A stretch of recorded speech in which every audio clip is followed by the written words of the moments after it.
This is Achron, the world's first meta-time strategy game. In addition to the mini-map, Achron also has a map of time. The timeline shows a summary of what is happening at every point in time, and is also the control used for time travel.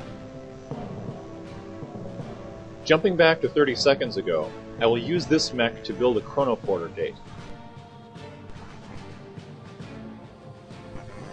You can see this green bar on the timeline indicating that I created a unit, and this dip in the gray indicating that I consumed resources. Going back to the present, I see that the chronoporter gate does not yet exist. This is because changes in history are not instantly propagated through the timeline, but instead are brought forward via these evenly separated time waves. When a time wave moves forward, it takes with it any changes to the timeline. Now when this time wave comes through to the present, as you can see by the blurred movement and flash, the chronoporter gate is now here. The bars representing the events in the timeline show the magnitude of the event. If I quickly create 3 mechs in this factory, the bars will scale to the proper size.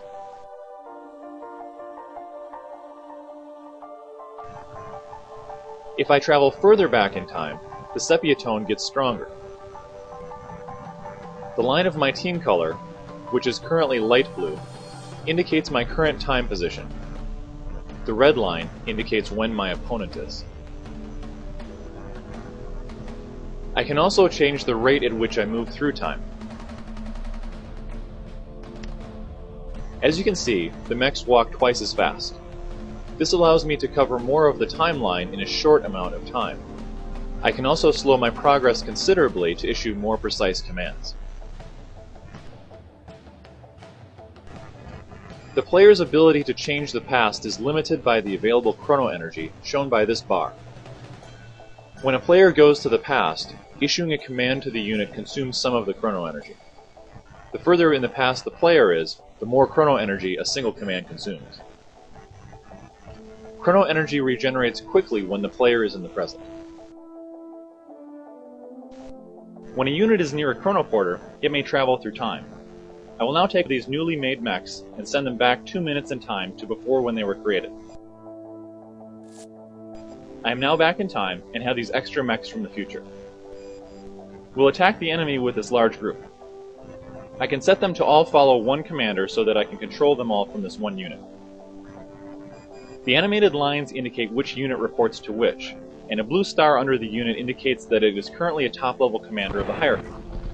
By sending commands to a top-level commander, I can control the entire group.